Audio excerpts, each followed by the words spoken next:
go have a threesome. I have a lot of deal breakers. You have to talk about the toot. And then I got ghosted, so. Welcome to The Spill. Welcome back to The Spill. We are kicking it off with Haley doing 2 lies and a spill this time. It's my turn. Okay, are you ready for this? I'm so prepared. Okay, so I have been carjacked. Okay. I was the valedictorian of my high school. Okay. And I have farted during sex.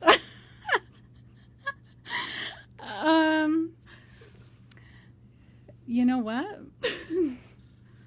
I think the spill is number 3. You toot. would be correct. You have to talk about the toot.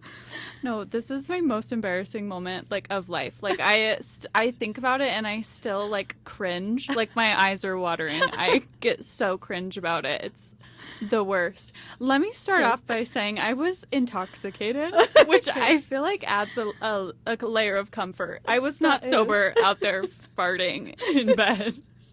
Okay, yeah. No, I was off at a wedding, and my wedding date and I went back to my house, and we had been talking and whatever, so it wasn't a random dude. Okay. But he kept trying to do all these acrobatics, flipping me all over the place, and it happened because I just don't think I'm meant to be in doggy. For real. No. I think some people have, I don't think it's a thing for me. And that's how it happened. When he flipped you over? Yes. Uh-huh. And people have asked me when I tell the story, which is very rare. Okay. Did you tell him? And I'm I didn't have to. We all knew. The toot spoke for itself. It screamed. No, it did not scream. No, it was loud. It was loud, guys. So if you ever feel embarrassed, just hold on to that little nugget. Okay. I don't know how we can move on from that without laughing this whole time. Okay. Well, our topic That's really good. Our topic is also really good. It is really good.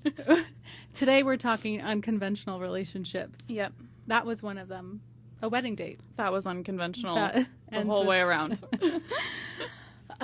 Okay, well, let's start with terminology. Yeah. We need to just refresh ourselves, make sure we know what we're talking about. I'm going to whip out my Google because I feel you're going to ask me something. I want you to define for me swinging. Swinging is when you bring another third party into your bedroom, right? I think it's a little bit more detailed that it's a couple. Married couple. Oh. Is it? Google. Well, swinging is moving back and forth from side to side. Oh. You're going to have to Urban Dictionary. Okay, I found it. Okay. The practice of engaging in group sex or the swapping of sexual partners within a group, especially on a habitual basis. Oh, okay. So it's less tightly managed than I thought. Look at I that. thought it was more, It's a little looser. It's a bit looser, okay? Okay. So that is swinging. Okay. Okay. What about polyamory? Oh my gosh. Polyamory, that's like a throuple, right? More than one partner? Yeah, that's what I think. Yeah? Okay. In a relationship, a romantic relationship, right? Okay, let me Google it. More about the relationship than...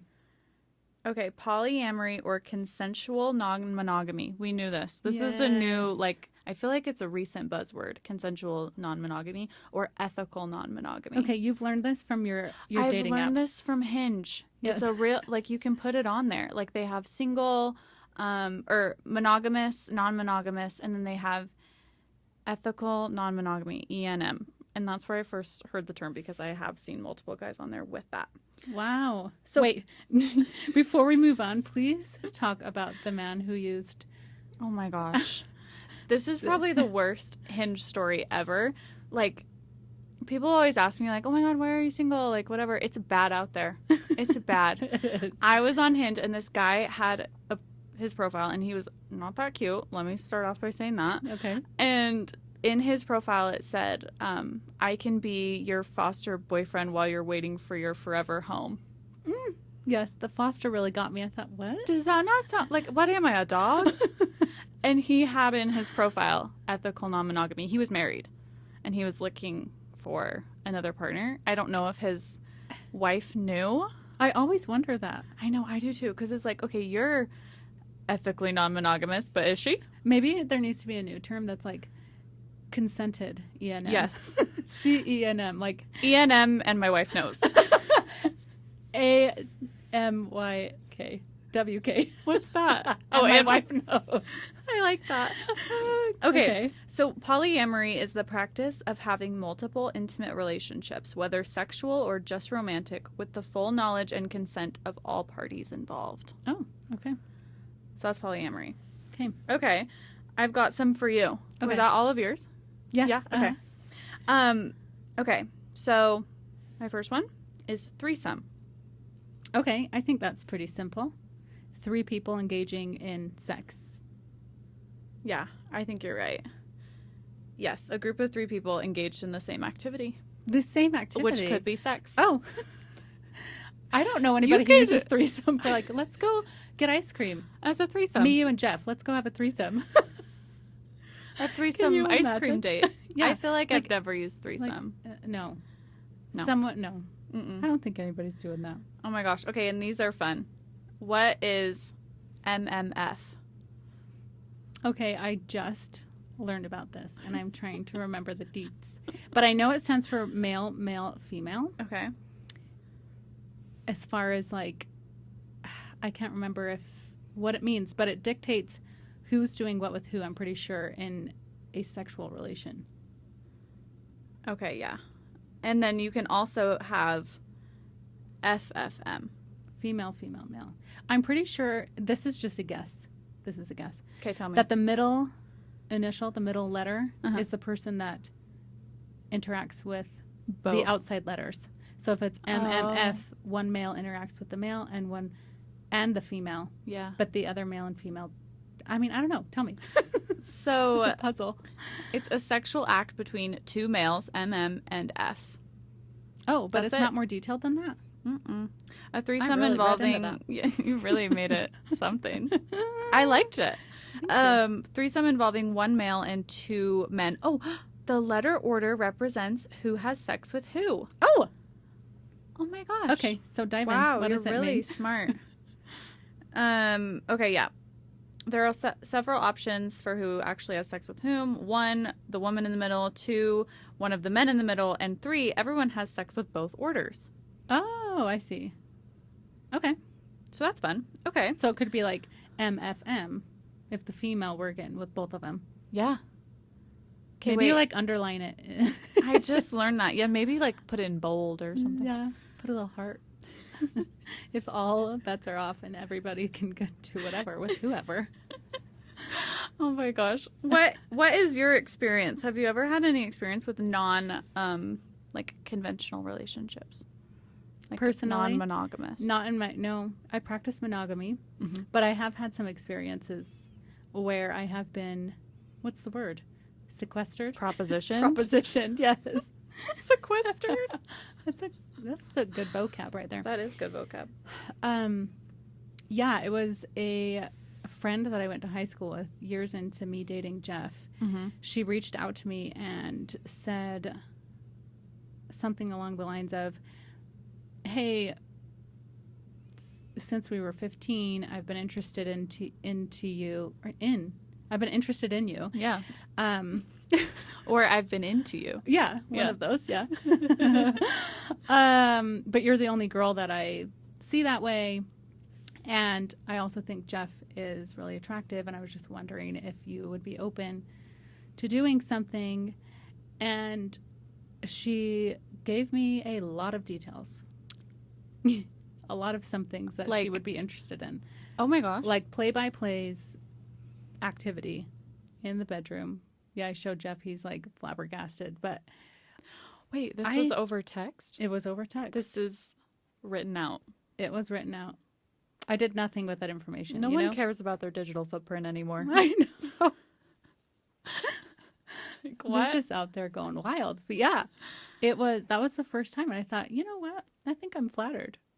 I would be flattered. Yeah. Since you were 15. Yeah, she did confess that. Wow. So she's into girls? as well? No. Oh, Just me. just she said. you. But here's my theory. Okay. Okay. I think you told me since 15 to gain some credibility. So you wouldn't think that you were just trying to get with Jeff and use me as your middleman. Why now? Yeah, why now that I'm married? Mm-hmm. Interesting. Yeah. Maybe she was secretly into Jeff. Yeah, and she thought, if I tell her I've had this long-lasting, I just think infatuation. it's crazy that she went into that much detail. I know. I kind of felt guilty for even allowing that to continue instead of saying stop, too far. Hold on. But I was so fascinated by what was coming through. Yeah. I'm I cannot believe this is Yeah. happening to this degree without me saying yeah, let's go. Instigating. What do you want? Yeah. I feel like that's most people with non-conventional relationships. It's just kind of interesting, Mm-hmm. kind of a fascination. Yeah, of how and I think it happens in a lot of different ways. Mm-hmm. I don't know. I feel like you and I chat about this a lot. It's interesting. Mm-hmm. Comes in through clients or whatever. I think it's a lot more common than people think. I think it's also a lot more common in Utah. Yeah, for some reason. Why do you think that is?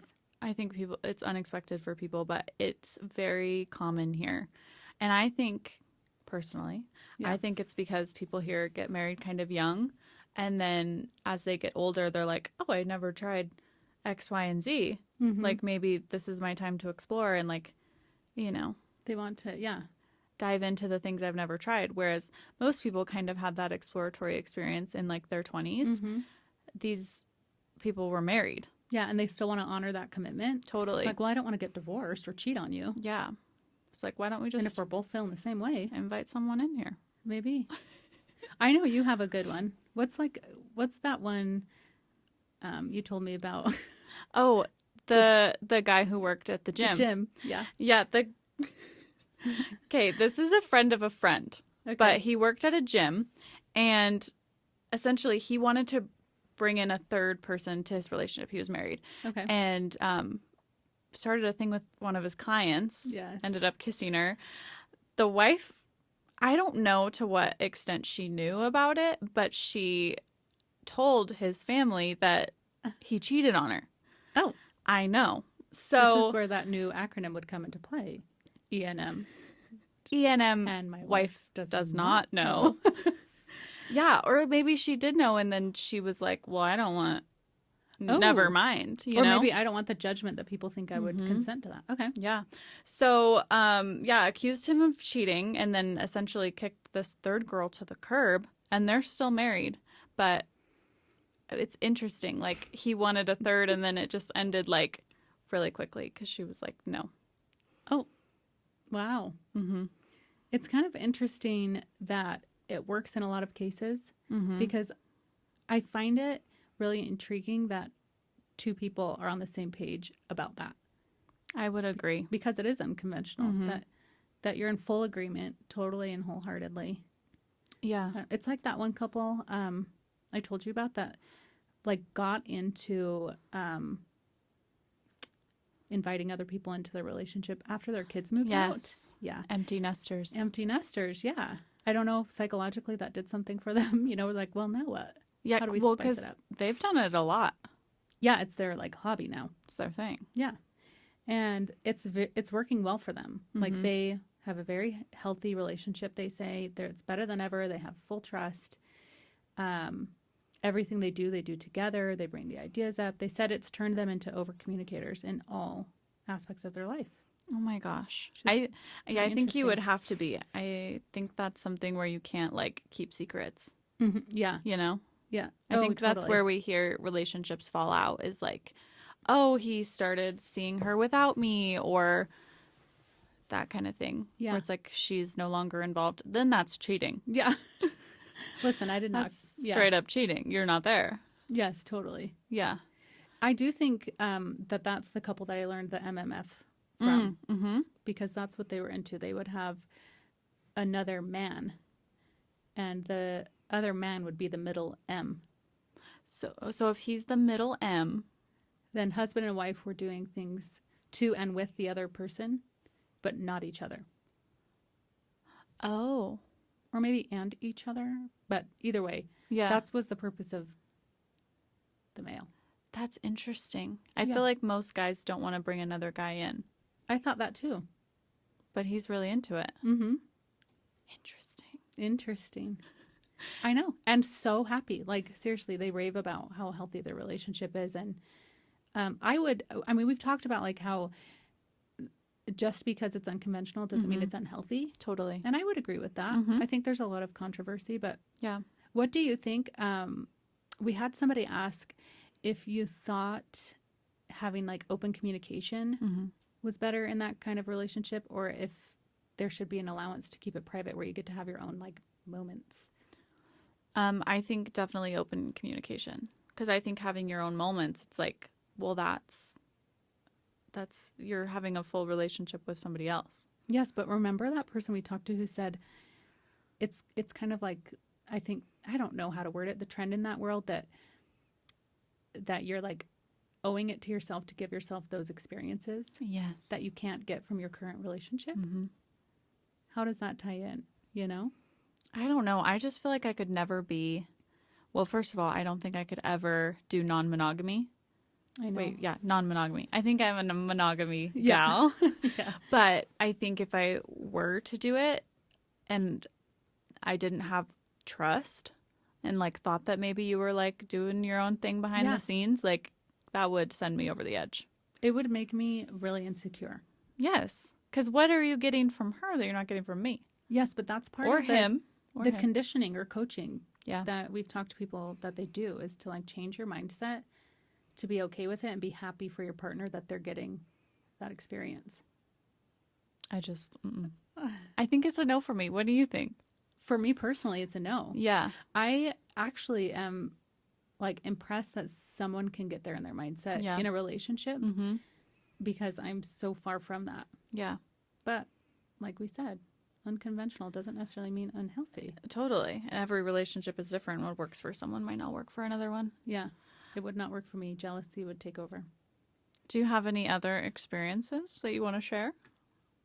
Not that I can think of. Okay. Do you? No, I don't, but I just wanted to check and make sure before we moved on to listener questions, because we do have some good questions on this topic. Oh, good. So first one for you. Okay. What is the boundary for sharing your sex life with your friends? Ooh, that's a good question. It is a good question. This is where I think it's fun that you're in the dating world and I'm in the married world, because I think it kind of changes things. For me, I mean, I've always just talked to Jeff about what he's comfortable with me sharing. Yeah. Because girl talk inevitably leads there. Don't you think? I do. Yeah, it's a great way to connect and have validation or learn new things. Yeah, soundboard. Yeah. Yeah, good soundboard. So I think the boundary should be established in your relationship, ideally.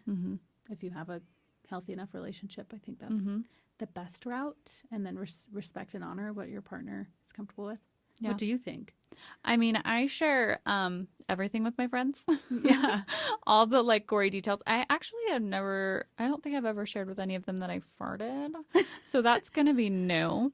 But mostly everything like I share with them, just because I feel like, I don't know, it's like, sounding board of like, oh my gosh, this happened. And then they get to have their own thoughts on it. And like, it's just kind of fun, like girl really talk. Fun. Yeah. Yeah. It's a fun conversation. Yeah. So I'm no holds barred, but again, it's like when I'm talking to them about someone, it's not like a serious thing. Yeah. You know, like we're not married. Most of the time we're not even like really dating. It's like, remember Socks Guy, you know? Yeah. It's like he doesn't even have a real name. So it is different. Yeah. I also think it's probably depends on what you're sharing. If you're not in a healthy like sexual relationship, like I share everything because Jeff doesn't care, but also we're really happy. Imagine if you were in a committed relationship and you were really unhappy, and then your friends know who you're talking about when you say he can't perform or whatever it is. Like, do you think if you were in a committed relationship that would change things for you? I do. To like protect your partner? Yeah, I think I would probably share a lot less, especially if it was like not always positive, because they say that you shouldn't share like everything with your friends, like negative things with your friends, because you will forget and move on or like work through it, and like your friends never forget. So it's like if I'm sharing like weird stuff or like stuff that they're like, ooh, you know. they will never get over it, but I probably will. Yeah. So. Oh, that's a good point. Yeah. Yeah. Okay, I've got a question that came in.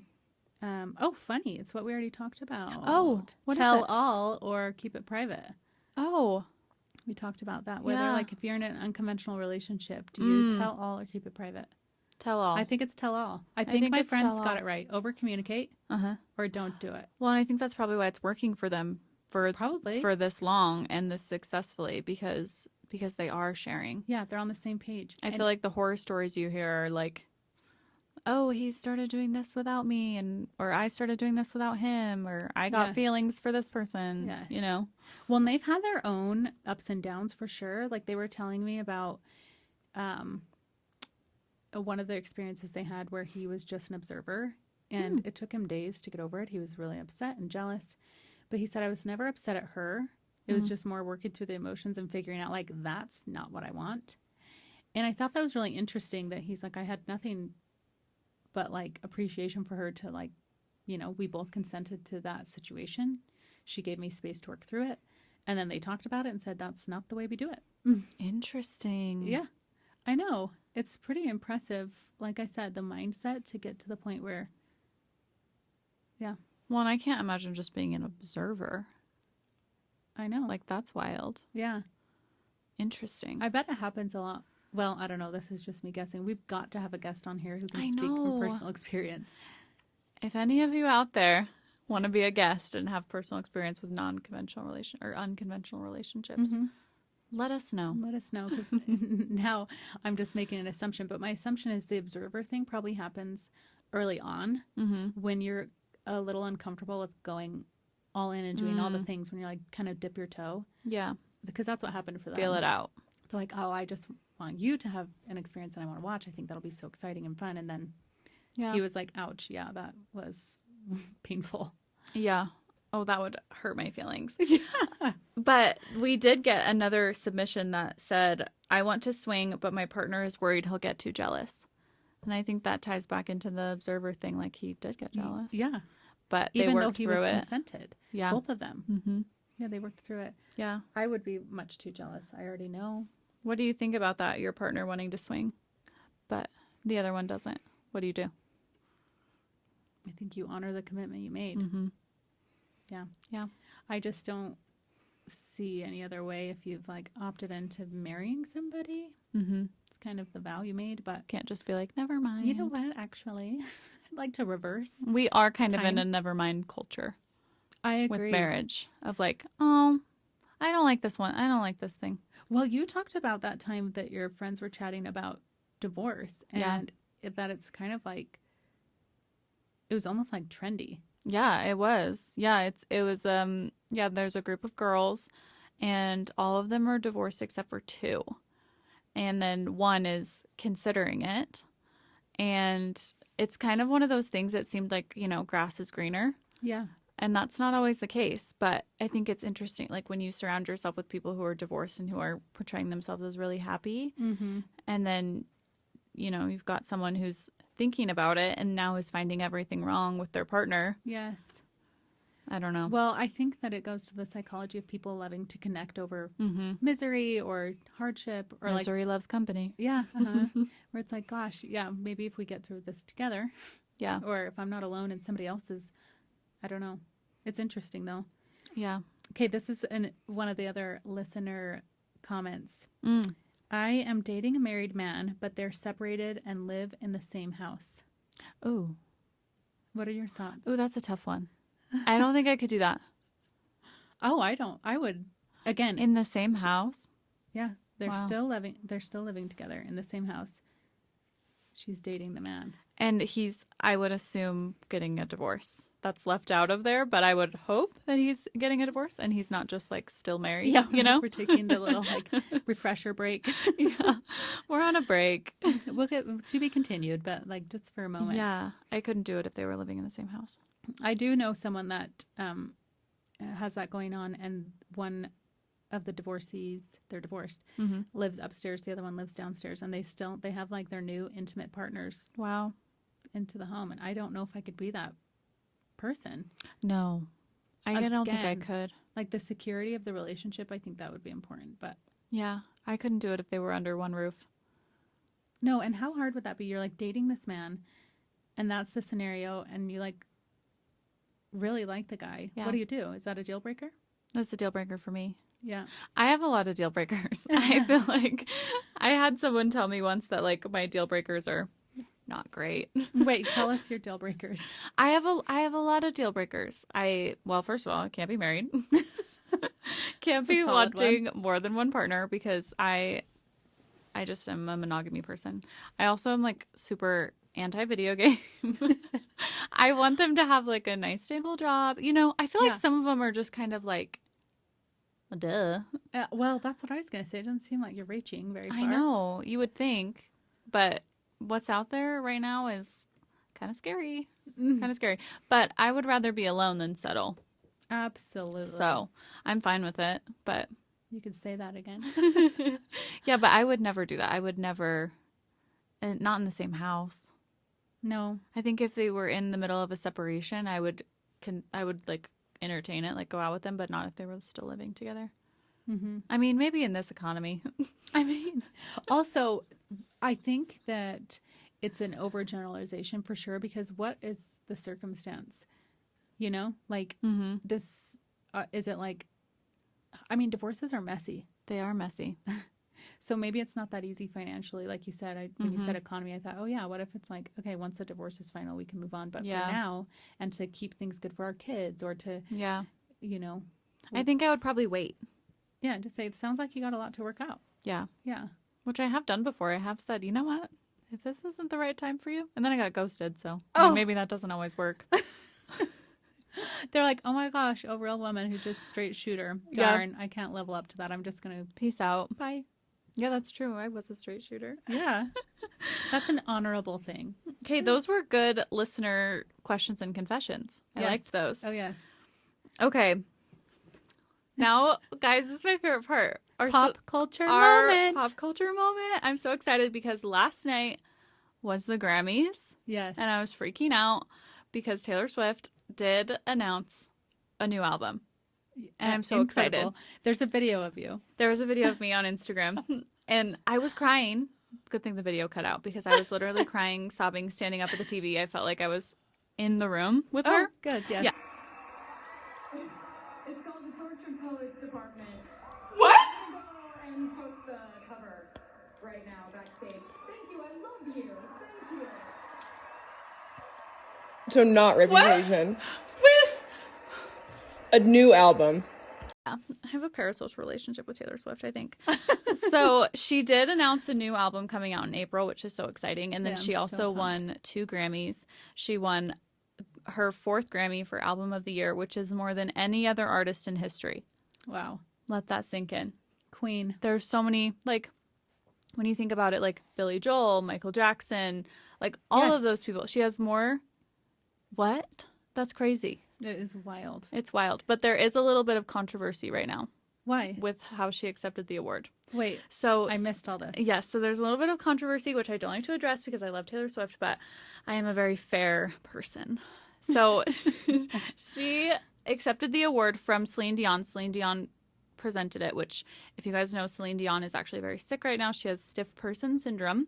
So she is not going on tour or anything like that. And it has been reported that she's very ill and, you know, hasn't been leaving her house. So she came as a surprise guest to give out Album of the Year. And Taylor Swift kind of snubbed her. She didn't acknowledge Celine Dion at all. She didn't even, like, really look at her as she accepted the award. And so people are kind of like, what the heck? Like, that was Celine Dion and you didn't even acknowledge her. But then there was photos of them backstage hugging. Oh. And I guess the word on the street is that Celine Dion didn't want to be hugged on stage because of her stiff person syndrome.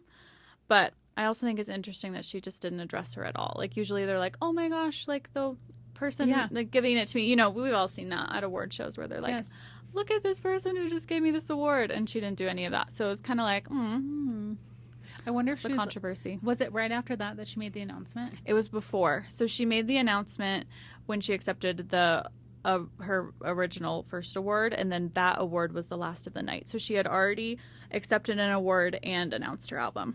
Oh. I know. I was going to say maybe she was like so focused on this I reveal know. 2 year. I know. People are saying, like, oh, well, she was just, like, so excited, you know, which I could totally see. Like, I've never won a Grammy, but I would imagine it's very stressful and a lot going on in the moment. But, Totally. yeah, so that's the drama, is that she kind of snubbed Celine Dion. Can we just agree, though, that this is probably like the first time she's slipped up in ever? I know. She is always on She's point. just on point. And people still find things wrong with her, I know. you know? I just, like, sometimes I think she can do no wrong because she's such a solid human. Yeah. And also, yeah, maybe because they were hugging backstage that it, like, kind of checked the box for her. Yeah. So when you get out there, you just kind of move on. Was after.